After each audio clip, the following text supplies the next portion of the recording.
Hey everybody, welcome to this week's Q&A. It's Thursday afternoon, so there should have been plenty of time for everybody to get their questions in, so let's jump in and see what we got. First up, over on YouTube, Scotter140 wants to clear up some confusion on PS2 Network Adapters. They bought a SATA version of the adapter from a seller on Amazon, and it's missing a network port. So what you're going to run into in these situations are people with the original PS2 network adapter, which has both an IDE hard drive connector inside and a network port on the outside, or you're going to run into aftermarket adapters. And quite a few people are manufacturing ones without the network port for use just with hard drives to run backups and open PS2 loader. And that's probably one of the ones that you picked up. And those aren't necessarily bad. And in fact, all of the ones that offer SATA over IDE means that there's one less converter you're going to have to buy in order to use this. Because if you wanted to use the original one, you'd either have to have a SATA to IDE converter or a micro SD to SATA to IDE converter or something. So having that built in is a good thing if that's what you're looking to do. However, if you wanted to try using something like RetroNAS and loading your games over the network, the best bet is just to buy an original official Sony PS2 network adapter. And those should not be expensive. Unless the price went up in the past couple of weeks, but they're still fairly cheap, especially because since they're IDE only, they're not really a good choice for most people who wanted to add a hard drive. So I would pick up one of those. There are some compatibility differences between loading games over the network versus a hard drive. I've personally had great luck with it, but I know a lot of people who have games that constantly stream audio and video. Anything with, any kind of full motion video streaming or anything like that might find a bottleneck on the network. But it's my opinion that these are the type of things that it's really worth trying out if you have the ability to. So yeah, I'll leave a link to just like a generic eBay thing, but just any official Sony PS2 network adapter would probably be your best bet. Over on Patreon, Raymond wanted to follow up with a discussion last week about the VMs he created for RetroNAS, and Raymond put together a site where you could just have everything linked right there, which of course I'll link in the description. And these are Hyper-V or VMware images of Debian with RetroNAS pre-installed. So if you want to download and use these, you have to know how to use Hyper-V and VMware, but you should be able to load it right on and then map a share to that's already on your drive to this, and then configure the final few steps of RetroNAS. So basically start from the documentation of when it's already been installed. And I think this is a big help for people that just want to skip the steps and just get testing on a VM. I think depending on your setup, VMs may or may not be the best choice. For something like Unraid, I would say absolutely, it's a perfect choice. But things on like a Windows desktop PC, unless you're leaving that PC running 24/7, which many of us do, of course. But unless you are, I'm not sure that's the best choice. But either way, these VMs are a great way to get started and just start messing around and playing with it and seeing what you think and kind of going from there. So definitely check these out if you're interested. Also, Raymond wanted to know if anybody knew of a good alternative for sharing these larger files. They're using Mega right now, which is fine, but I've had good luck with Google Drive, except I know when a lot of people start downloading off of one link, Google shuts that down or something for whatever reason. So if anybody knows of any good alternatives, maybe comment below and let us know if any suggestions or any experience you might have had. But overall, I just think this is an awesome way to get started. Or if you have a dedicated 24/7 PC, this might just be your solution for how to run RetroNAS. Couple of questions from Jason Guffey. First, they wanted to follow up on their discussion of HDMI to VGA solutions that would support all different resolutions. I guess last week we talked about a converter that Jason had tested that didn't have support for one specific resolution. So I suggested just trying a couple others because I know Jason had a few laying around. So they said they're going to go through their other options and see what happens. But they'd also like to know if HDMI to DisplayPort to VGA could be a potential solution. And I would say no, because it's going to be the same issue, because you're just going digital to digital and then digital to analog, but you're keeping the same resolution and refresh rate. Now, you could get something that's more like a scaler that could possibly do that for you, but that's not just port conversion, that's other stuff.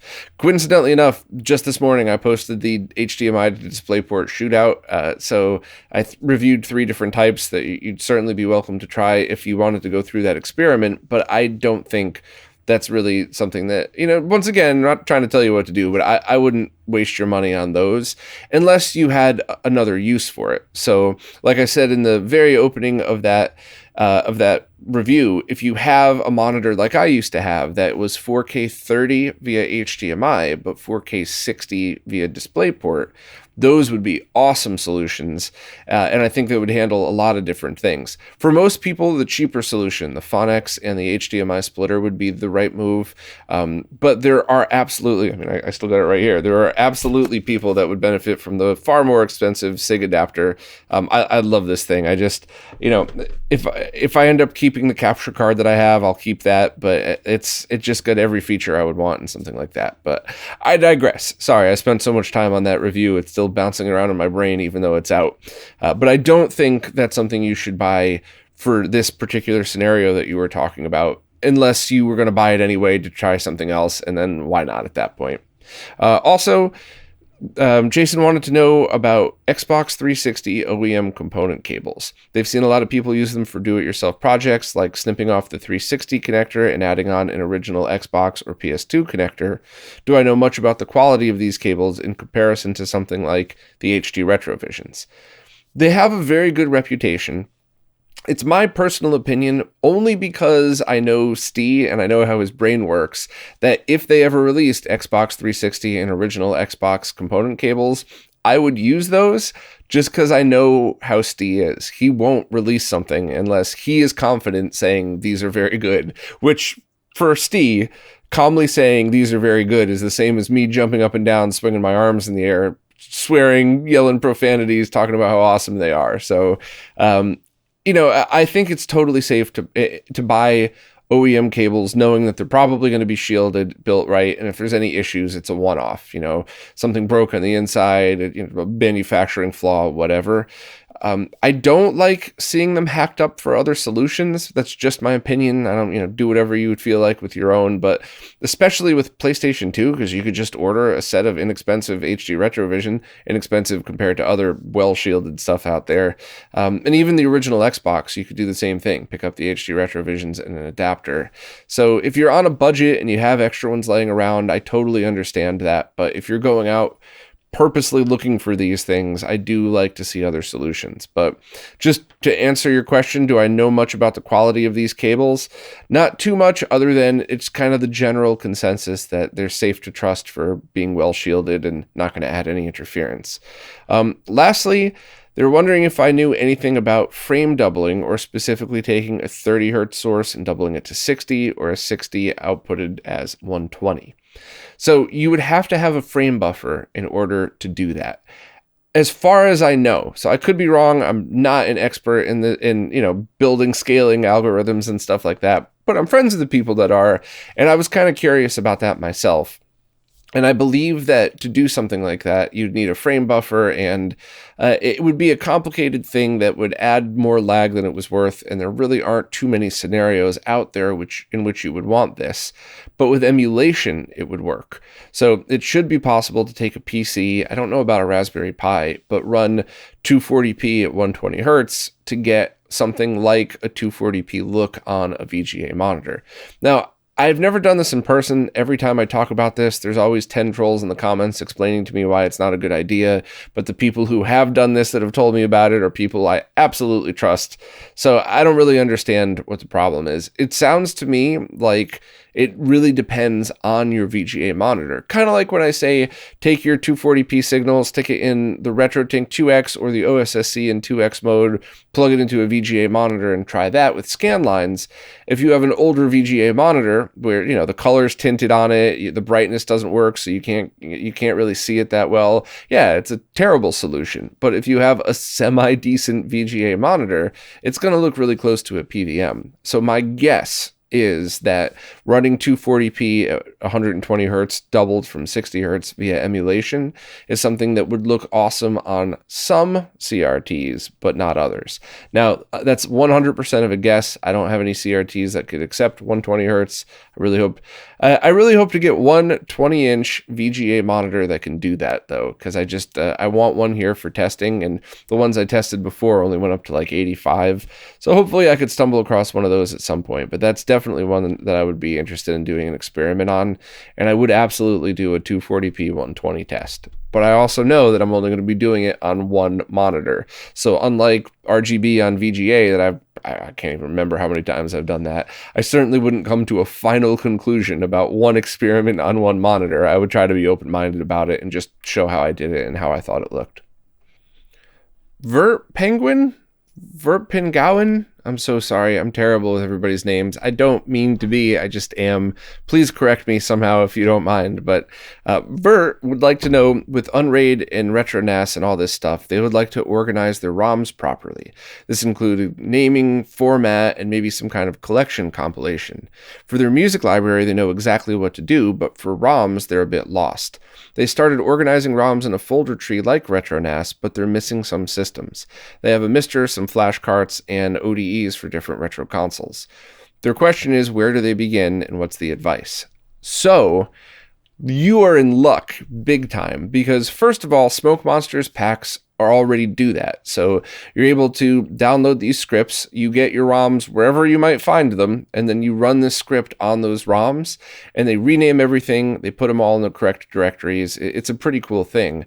And now, I believe one of the features that's going into RetroNAS, I don't know if it's out, I don't know if it's on the list, but I know Dan has definitely talked about it, but you should be able to just dump your ROMs into a directory, run it right through RetroNAS, and it will do it for you.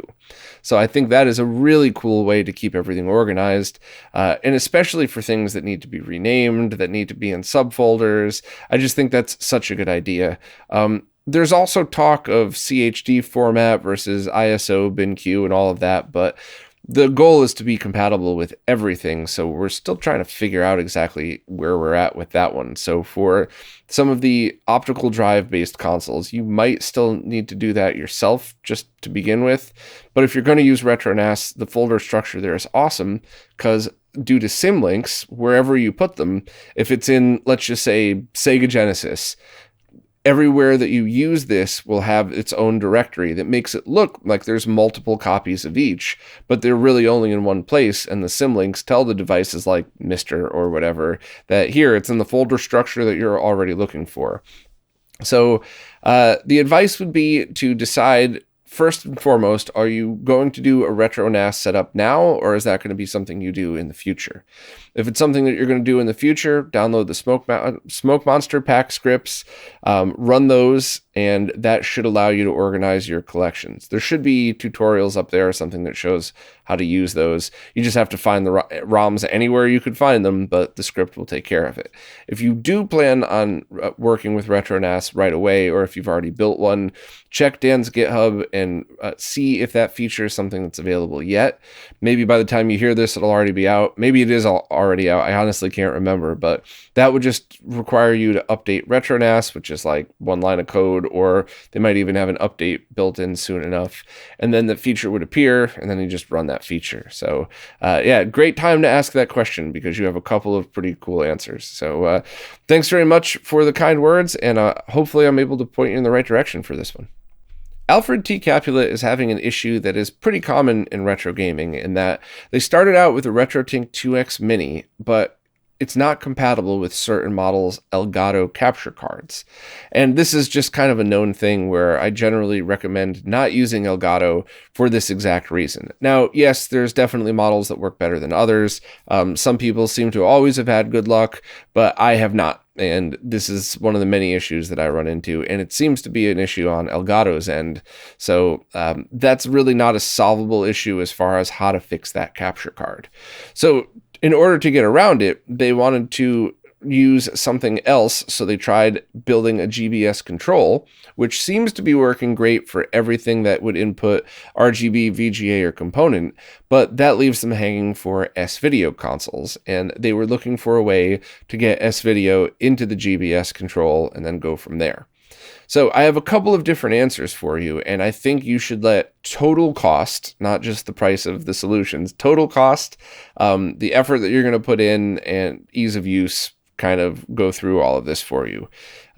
The answer to your question, just the short answer, is you could buy a Core U transcoder that takes S-Video and converts it to component video so you could send it right through your setup. But there are other options you might want to consider. First, you can consider any other capture card. Even those little $18 USB stick capture cards seem to work fine with the RetroTink 2X Mini and all of the 2X products. And since it's only a 480p signal, you don't really have to worry about too many of the issues. You know, it's not like you're going to try to squeeze 1080p through those little $20 cards and go from there. So that would be a far cheaper solution than buying the Core U transcoder. But on the flip side of things, if you wanted to continue to use the Elgato and you wanted one scaler that could handle everything, you could pick up a RetroTink 5X. And at first, it's really easy to be like, hey, I didn't want to spend all that extra money. I definitely don't want to have another scaler. Why would you suggest a $300 solution? But if you think about it, you take the $100 that you would have spent on a Core U, then you take the money that you could probably get for a 2X Mini, and as long as you did a good job on your GBS control, if you sell that too, now you're getting really close to that $300 price point. Once again, factoring in what you would have had to have spent on either the Core U or another scaler or another capture card or something like that. So my suggestion to you would be to look at a total solution and what's going to be the best for you and what would solve multiple problems. So if the biggest issue you have is compatibility with streaming and nothing else really matters to you, grab one of those $18 capture cards, use it with the 2X Mini, and you just have to unplug and replug when you switch out consoles as you're streaming. But on the flip side of things, if getting a RetroTink 5X, especially if you have something like a 1440p gaming monitor that you play on while you're streaming, then something like that might actually be a massive upgrade to your entire setup and worth the extra money. Or you might be gaming on a CRT and only using this for streaming, so the Tink 5X really isn't going to make that big of a difference compared to the GBS control for streaming. You know, I just want to make sure I'm clear about that. Not on your own local panel, but for streaming, once you have Twitch and YouTube compression mixed into the algorithms and stuff like that, you know, it's going to be harder for your viewers to really tell the difference unless they know what they're looking for.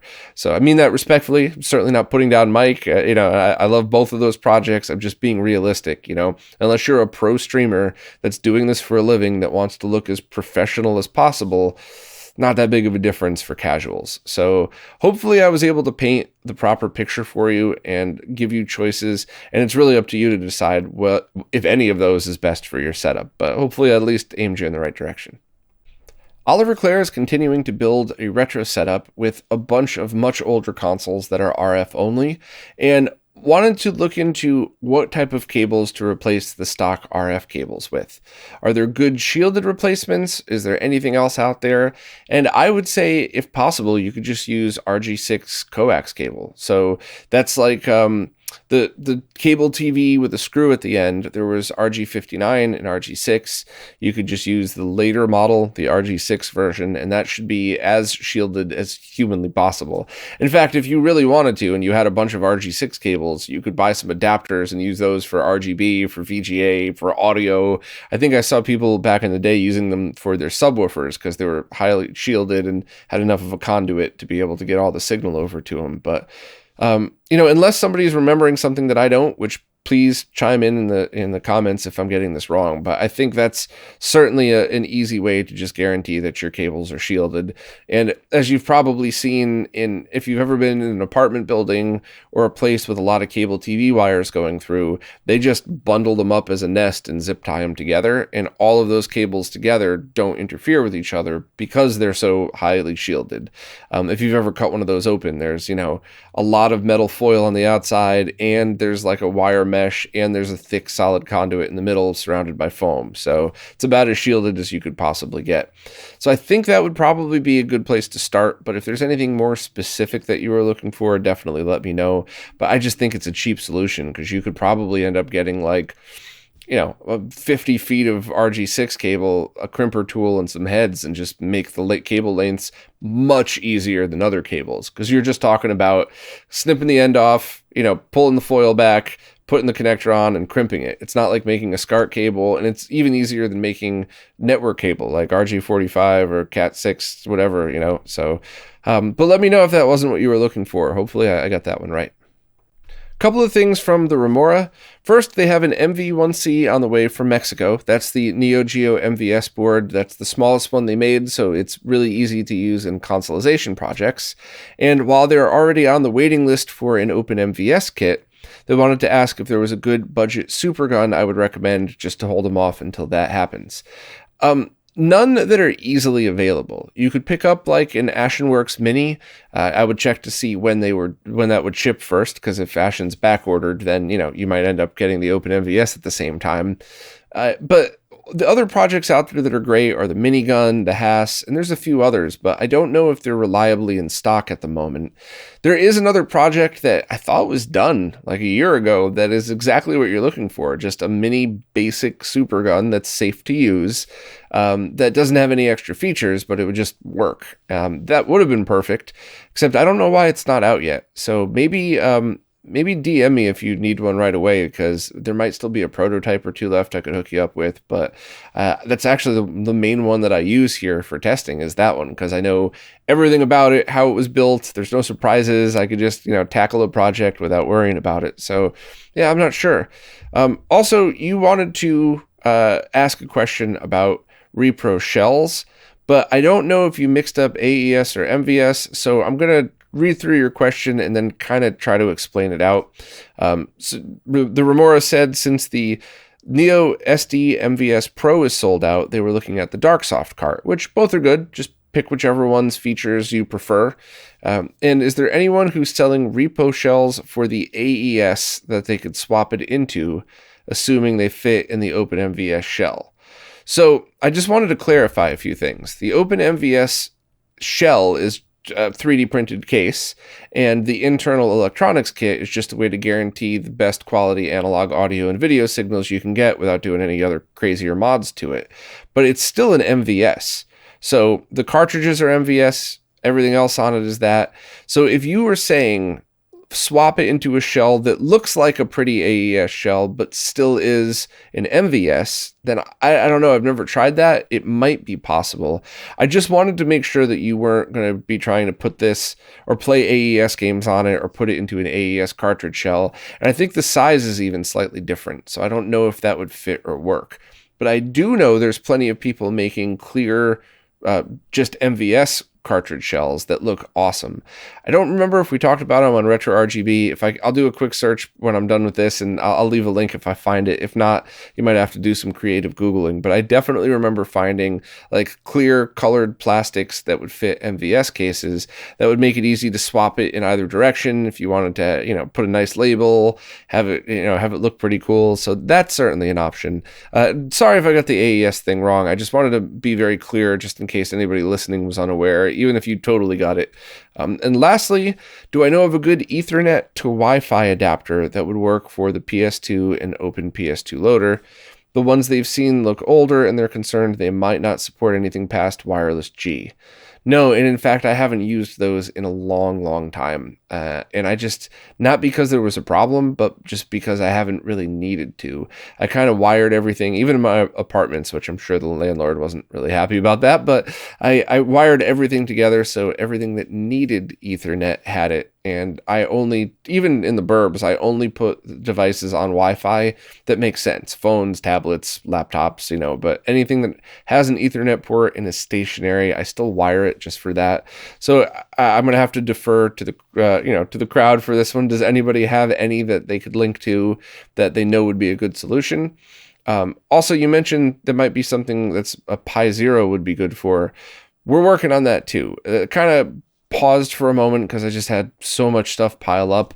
But I do want to swing back to that project and see, and also because, you can't really get Pi Zeros anymore. I had to spend well over $150 on mine just to get one in for testing. So, but I will swing back around to that because there's just, like I talked about with Dan in the interview, I mean, there's 10 other uses I absolutely would have for plugging a Wi-Fi device into a USB port and having the target device just think it's a USB stick.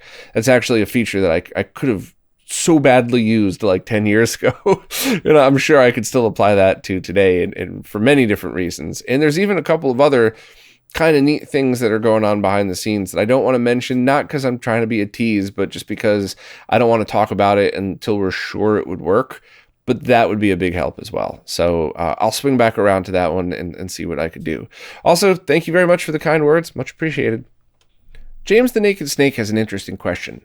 They're looking to get a cheap consumer CRT soon, and when they eventually get a PVM, they want to put the consumer CRT into storage for mid or long term. And they're looking to do this in a loft garage with zero climate control measures, as long-term climate-controlled storage wouldn't be an option, and it's not an option for most people for stuff like this. So they understand this could cause damage over a prolonged period of time, so they were thinking if they took the following steps, would it be enough protection? So before I read through your steps, I just want to say that I am in the same boat with a couple of my CRTs. Most are, as you can see, right behind me, but one or two I need to keep for a long time for a future project. And if I could stay alive that long, I'm going to be working on it. And my prevention was a couple of different things. So you mentioned below that it's going to be about what you would expect in like the New York area. So minimum of 23 and a high of 77. It's actually cooler then because in the summer it would get really hot. But basically it's not going to be extreme. You're not going to be far below zero and you're not going to be 125 degrees. So I guess the thing that I would worry about most is first, take the back off the CRT. Very carefully remember, please, anybody listening, that you could die working on CRTs and you can't really die doing a Super Nintendo mod. It's a different level of danger. But take the back off, shine a really bright flashlight in, and check for any kind of leaking capacitors. And that would be the number one thing, because you don't want to put something in storage where all the fluid would leak out and destroy the motherboard. And checking in on it once a year is something that's probably a giant pain in the ass, but something that you should at least do. For me personally, I recapped the entire CRT recently, so I didn't even have to worry about that. I probably wouldn't check for 2 years maybe, but that would be the number one thing that I would do, is make sure there isn't something already going on that's going to slowly eat away at it while it's in storage. The next thing I did was wrap mine in industrial strength, imagine like industrial strength saran wrap type of thing. It's meant for packing material, but my thought on this was a couple of things. First of all, I didn't want spiders to build a nest in there, and then the next time I turn on the CRT, it explodes with a million spiders. It's totally my luck. But also any kind of dripping water, not so much moisture, but I didn't want it so that, if there was a tiny bit of a leak somewhere, or whatever, somebody spilled a cup of water and it went, through where I was going on to this thing because it's stored in a basement area for me.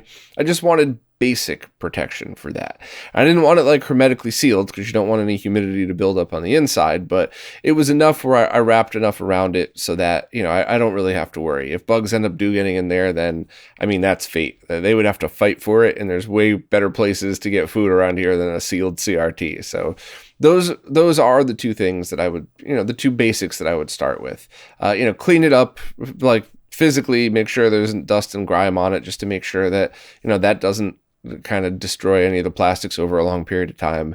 Check the capacitors, or if you're into this stuff, recap it before you put it away. I would do it now so that you could enjoy a nice recapped CRT. But once again, you could die while working on CRTs. So watch some of Steve's videos from RetroTech and kind of go from there. But the other things that you mentioned, discharge the CRT. I don't really know if that's necessary. If anybody does know, please let me know. I'm very curious about that. It could certainly be from a safety point of view that you want to discharge it so that when you go to open up and check in a year, you don't have to worry about getting shocked. But that's something that, I really wouldn't worry about too much. Dehumidifying the room with the CRT in for a prolonged period and while packing. Well, I certainly wouldn't I would make sure that the room that you're in when you're packing it isn't super humid. So, if you live by the ocean, go to a friend's house, run a dehumidifier in the room and then pack it up in there. But I wouldn't go too crazy on that. I certainly wouldn't leave, unless you have a whole bunch of CRTs, I wouldn't leave a dehumidifier in your storage loft. But if you had like a BVM D32 and a couple of, calibrated PVMs, yeah, absolutely, that would be worth the money. Probably end up running you $100 a year in power, but that's a small price to pay for, some amazingly rare restored CRTs, if that's the case. Whereas on the flip side, if you have a really, really nice 13-inch consumer CRT that you've just recapped, is it really worth that much money in dehumidifier power costs and having to, empty the water or run the line? Totally up to you. Packing in a large foil ESD bag. That's an interesting one. I think I would rather do something like have that anti-static bubble wrap on there. And instead of using my industrial strength saran wrap idea, or both, depending on if you're worried about bugs and stuff, I would just kind of do that. Because, you're not going to get a bag big enough to put an entire CRT in, I think. But just having anti-static bubble wrap is a little bit of a cushion, and it would just be a step in the right direction. I think everybody knows, as an article of clothing that whenever they wear it, they shock themselves a lot just with static electricity. And it's better to have, so like if you go up to your loft to get something else and you're wearing that hoodie or that sweater that does it, you don't reach over and touch the CRT and spark like that. That would probably be a good idea. Sealing in film, that's totally up to you. And then putting the CRT into an air sealed box. Once again, I don't really know about that one. So those little packs, those dehumidifier packs, that actually might be something that might be kind of neat. So if the humidity is always going to be a little high, put it in bubble wrap, then put it in a box and throw a few of those packets in there. That might help, but it also might make it a little too dry. So I don't know. That would have to be, you'd have to have like a giant humidor, I guess, if you really wanted to keep it perfect. But so I don't really know. I'd love to hear anybody else's thoughts on it. I'd love to read the comments on what other people are doing. I just think, making sure to clean it up, make sure especially there's no leaking caps, and then wrap it in something. I like the idea of anti-static bubble wrap. If you think that's going to be an issue, and it's not that expensive too. It's not like you're talking about $100 for a roll of bubble wrap. It's only a few dollars more than the other stuff. So I think those are the number ones. I'm unsure of the discharge, but I would love to hear other people's opinions on that. And anything else really is just up to you. Like I said, if you had a museum of CRTs, I would go through a completely different process than just one or two. Or if you just have like the greatest 2 CRTs on the planet that, that you want to keep forever. So anybody else have thoughts on that one? I'm certainly interested to see what anybody else has to say. Quantum Guitar has a friend who's been potentially having trouble with some of their OEM power supplies over time, and they haven't had a chance to test it too much yet, but it did raise a question relative to the setup. It looks like the outlets in his TV room are technically ungrounded. Do I know of any specific impact this could have on retro or newer consoles, TV sets, or stereo receivers being run together with this grounding situation?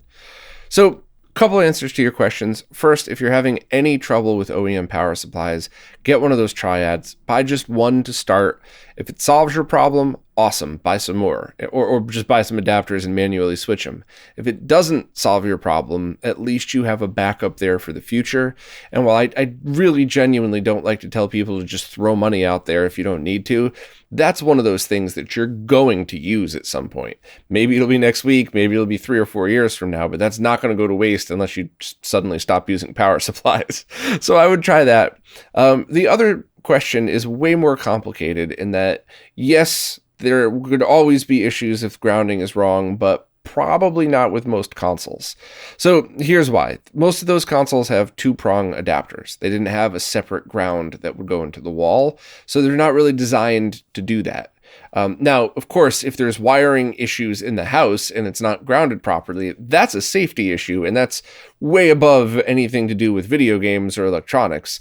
I actually had something like that here where I went to replace just a basic light switch or a light switch plate, and the new one came with screws that are a little bit longer, which touched the back which is fine, except the people who lived here before, it's apparently only this one because I started checking all of them, but they ran ground through power or something. It seemed like a mistake. It seemed like they were trying to do one of those loops so that you could control the same light with two switches and have them both, be in the correct polarity. It seemed like a basic mistake, but if any load was put on that line, luckily it was just lights to a switch, but that could have been a very dangerous thing. It could have been shock or fire or whatever else. So luckily, I called an electrician to make sure that was fixed correctly. I didn't guess my way through it. And so that's, a very stupid story to prove the point of if there's actually wiring issues in your friend's wall, spend that money to have an electrician come out and check it, because that's one of the times that I am comfortable telling you to throw some money at a problem, because that's your personal safety right there. And a couple $100 to have an electrician fix some problems is well worth it, as opposed to having your house burned down or, somebody get electrocuted. So sorry for my little safety rant there, but power is taken for granted on both safety and quality all the time. And I just want to make sure that people always have that in the forefront. Your house is basically one big potential to kill you. And if it's done right, it's as safe as anybody could imagine. But if it's not, So to get past that, though, assuming that everything is wired correctly, you just don't have 3-prong power plugs in there. There's always the chance of a ground loop or a ground hum, and that could result at minimum in nothing, or even just things like mild interference on the screen, a little bit of hum on your audio lines, or depending on how bad it is and what things are affected by it, you could, lower the life of your electronics. You can get some other problems with it. So that's why a lot of people like to use power conditioners. I use those APC ones that Renee suggested a long time ago that kind of help out with things like this. And you just need to figure out the maximum power that it supports simultaneously. So you could have a million devices plugged into one of these, and if only one is powered on at the same time, it doesn't matter.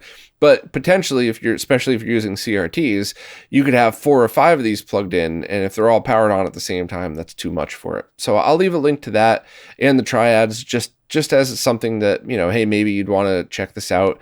But that has a 3-prong adapter, and that's going to expect some ground as well. So that wouldn't fix a ground problem. That would just be like if you have a really expensive record player or a super rare console or BVM or something that you just want to add a $50 layer of protection to.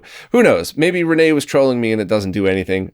That is totally something he would do, but he wouldn't tell other people to do that as well, which is why I'm so confident in that, in that recommendation. And I have a couple. So I'll leave links to both of those things, but I think, if there's any question about power quality, it's really worth having an electrician check it out. And it might be way out of budget and not worth fixing, or you might stumble across something dangerous that you're glad that you had it checked out. But either way, I felt like that was a worthy rant. Tiago Santos was thinking about acquiring a 16:9 consumer-grade CRT. They haven't settled on a model yet, as they'll probably just go with whatever they could find locally, but they're wondering how those handle 4x3 games. Is support for 4x3 something that they don't have to worry about, or are there someones out there that'll stretch the image no matter what? So there's always the possibility, but I can't imagine a TV manufacturer from that era not having a 16:9 toggle. Now, that might be something that you require the remote to use, and if the previous owner lost the remote, you'll have to buy a generic and go through the menu, but it's something that, I can't say for sure because I haven't tested all of them, but I would be shocked if one of them didn't have that ability. Because remember, so much content when these were released was still 4x3. And in fact, 4x3 was a TV standard for quite a few years after widescreen TVs started to be mainstream. So that's something that I don't think you should worry about. What I would worry about is what content you're trying to use on them, because many of those 16:9 HD CRTs, if not all of them, process 240p wrong. They process them as interlaced 480i content, which means it'll look wrong, there'll be a bunch of lag, it's just not a good solution for that. So if you're looking for these predominantly to play old school games, that's not going to be a good choice. But if you're playing 480i or 480p content, so PS2, Dreamcast, GameCube, Xbox, that is where these things really shine, because a lot of the ones out there scale everything to 1080i, which It was great for PS2 480i games, not really for anything else, but I have found a bunch that display 480i, 480p, and 1080i perfectly fine. I'm not really, I try to always do progressive scan when possible, so I always stick with, in that scenario, I would stick with 480i and 480p, but that means all the consoles that I just talked about. So GameCube, Wii, PlayStation 2, original Xbox, and possibly even in Dreamcast and some of the other consoles after that, depending on the games you play, this might be the perfect display for those. So your question is still valid because most of those consoles output 4:3, with the exception of the Wii, of course. So your question's still valid. I don't think you would have a problem. I just wanted to make sure I mentioned that so you didn't hunt down an HD CRT or something, get it home and go, why does this look like crap? So maybe you were already aware, but if so, then I guess I helped anybody out that wasn't aware. So I will be doing a video on that at some point, but I'm so backlogged it might not even be to the end of the year. But I do want to talk about that in a video, and I want to show examples, and I want to do lag tests and all of that stuff. Maybe I could even ask friends who have some of those to shoot footage, and we'll all put together one big video for it. But either way, I still love them. I think they're great. I use one here every Sunday for football because it just makes it easier to watch because it's already right there, and it's really impressive even how good 480p looks on it. So I think they're worth hunting down unless you're only there to play SNES, Genesis, Nintendo, SMS, and then occasionally watch movies. It's not really going to be your best choice, but I think you should be safe with a 16:9 4:3 toggle. Adam Ant has a question that I also would like the answer to. So supposedly running PlayStation 2 backups from a hard drive has the same compatibility rate as running them off of that new SD reader option that I just talked about that Tito just launched the video on. However, both of those are supposedly better and more reliable than streaming games over the Ethernet port. And Adam was looking to know if there's a list of compatibilities to know what you can or can't do from games over the network. And I would like that as well, because I only tried a handful of games that all worked perfect. And as I mentioned before, none of them had like full motion video streaming or anything like that. It basically just loaded the game, and then once each level was loaded, you're gone. Like Outrun, the game I always used to test because I actually really like the game and because it has multiple resolution modes and everything. So for me, I just left it at the game loading screen, which didn't seem to take any more or less time than the DVD, and it worked perfect afterwards. So for the games that I've been testing on, there was zero difference, but I imagine there would be a lot bigger difference with some or others. So I do know there's the compatibility list for hard drive games, but I don't know about the one, or if there is even one for network. So if anybody knows the answer to that, or if I'm forgetting something, please let me know. And sorry I don't have the answer, Adam, but I'm also curious. Another question from Adam, they just got a hold of a used QNAP RAID NAS box. So that's a dedicated mini computer with a bunch of hard drive slots that you just plug into your network. You don't use it as an external drive enclosure like the Mediasonic RAID boxes. It is essentially like a little computer that automatically has a RAID set up for you. And while that has its own operating system, there's no way to use that as just an external drive. So how would you set up RetroNAS in that scenario? So there's two ways. The perfect way to do it, which does not exist yet, would be to have the RetroNAS app as something that you could load onto the QNAP's operating system. And while that might not be feasible on all NASs, it's more likely that you're going to see each piece of RetroNAS be its own app. So rather than run one setup, you'd have to run a setup for SMB, a setup for MiSTer, a setup for PS2. So it's about the same amount of work. It's just organized differently. But that doesn't exist yet. We're going to need the community to step up and build that themselves, to be honest, because that's just a lot of work, and it's a small team of people working on it. However, at the moment, you could do something like load up a Raspberry Pi, load up an old PC, a beat-up old laptop that barely works, load Debian and RetroNAS on that, and then map the network share from the NAS. And yes, it's not going to be the most efficient because then the computer that you're using, whether it's MiSTer or whatever else, has to ping RetroNAS, which pings your QNAP, which goes back through RetroNAS and back out. But the speed of your average, especially if you have a computer with a gigabit Ethernet port, and I believe that QNAP does as well, you shouldn't really have to worry about that too much. You just would want to consider it a temporary solution. The way to do that would be to map a network drive in Linux. that's a Linux thing, that's not a RetroNAS thing, and you're going to have to find yourself a Linux guru or a forum that will, would be patiently willing to walk you through that process. But once it's done, it essentially, like on Windows, would treat that as if it was a local drive, and then you point RetroNAS to that, and then you kind of go from there. So I haven't done that. This is based on nerd theory, which I'm pretty sure I'm fluent in. So if there's a Linux expert out there that knows why this wouldn't work for whatever reason, please let me know. But I'm like 99% sure that this is good advice. And just know that, and I know I said this last week, so I'll skip to the end and make it quick, but what's going to take the most time by far is organizing your ROMs and collecting them and getting them all in one spot.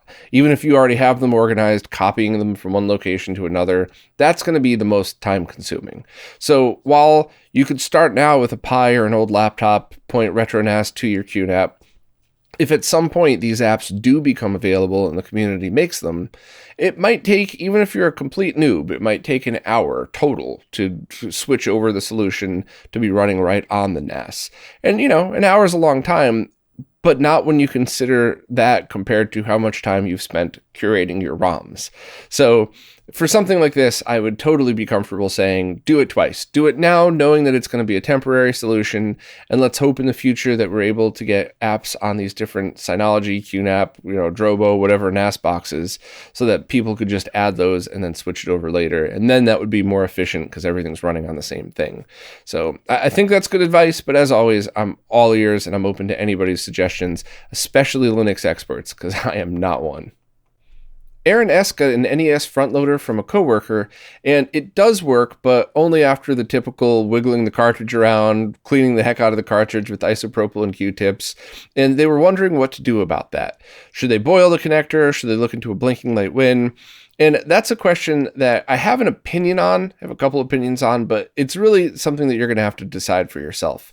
So I've heard the boiling trick before. I've never done it myself. I've also heard taking the connector out, so, it's out of the console, and then cleaning that manually with like a tooth scraper. Like you can get those at pharmacies and stuff like that, just like a metal dental pick or something, and trying to bend them out a little bit so that it puts a little more pressure on the cartridge.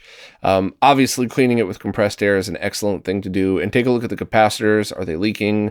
Especially inside the RF box. That's the notorious one on NESs. If they do tend to leak, it's usually in there. So I would kind of look through all of that and see, and put it back together and see what happens. You could very much get lucky and just clean the heck out of that connector and find that, like, as you're putting the Q-tip in or putting the pick in or any kind of scraping tool, if you're pulling gunk out of it, there's an excellent chance you could make that into a working thing. If not, then you have some choices. I bought the blinking light win when it first came out, and while this is probably one of the dumbest things I've said, I missed pushing the cartridge down. So for me, nostalgia only matters in the experience around the game. Once I get 10 seconds into a video game, nostalgia doesn't mean shit. It's whether the game is good or not is why I play it. But if I'm going to use original hardware and not fire up my Mister, it's because that's the experience I want. I want to get the cartridge. I want to grab a Q-tip and clean it out. I want to push it in. I want to push it down and close the tray and hit the power button and probably have to do that process 3 or 4 times to get it running. For me personally, that's the nostalgia that I think is really neat and that, that I think is a cool experience. If you don't really care about that, blinking light win is probably the best way to do it. But you do, there's no more push down on that thing. As far as boiling it goes, I've heard people say that before, and I'm not really sure. And I'm also always weary of getting water around metal in a scenario like that. Yes, of course, you hit it with compressed air, you leave it in the sun, you should be fine, but I don't really know. The other thing you could do is just try to find a replacement connector, but I've run into scenarios in which I bought 3 or 4 from 3 or 4 totally different stores, and they showed up even looking different. So it wasn't like one big run that a bunch of stores were reselling, and they all sucked. I ended up going back to the original, bending the pins, and going from there. And on the flip side, I've had people over the years go, "Oh, this store just got in a batch of a couple hundred of them," and I bought it. It showed up for like $12 or something. I plugged it in, and it was flawless. So for me personally, I would just clean everything out as best as you can by yourself and see what happens, and then go from there. If you buy one of those replacement cartridge connectors, try to find reputable stores, try to find people, like go to your favorite Discord forum, whatever else, and see if anybody has bought one recently that they could vouch for, and kind of just go from there and see what happens. But it's really up to you on where you want to spend your money after that. You also mentioned people talked about blinking light win compatibility with the N8 Pro, but I don't remember hearing anything about that. And I sold the blinking light win long before the N8 Pro came out, so I wouldn't have had that experience anyway. But if anybody wants to chime in on that, I'd certainly like to know what was going on with that. But you really just kind of got to figure this one out and decide what path you want to take.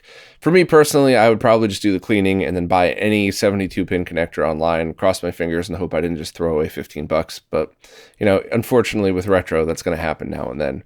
But hopefully I at least got you pointed in the right direction. Well, that's it for this time. If you're new to these Q&As, ask any question you'd like wherever it is that you support in the newest Q&A post. The way these services work, I can't really figure out what's a new question on an old post, and like you saw today, I just think it's fun to scroll through and read them in real time as they come up. So anywhere that you support, just find the latest Q&A post, ask your question there, and if I don't get to it, it's always a mistake. I don't delete any of these questions. It's usually just because the question came in after I was done recording, or if I accidentally deleted it in post or made a stupid mistake like that. That's certainly happened before. So any question you want, fire away. And as always, thank you so much to everybody who supports in absolutely any way possible, because it is you who is keeping all of this stuff alive. The website, the podcasts, these Q&As, everything is all because of you. So thank you all so much, and I'll see you next week.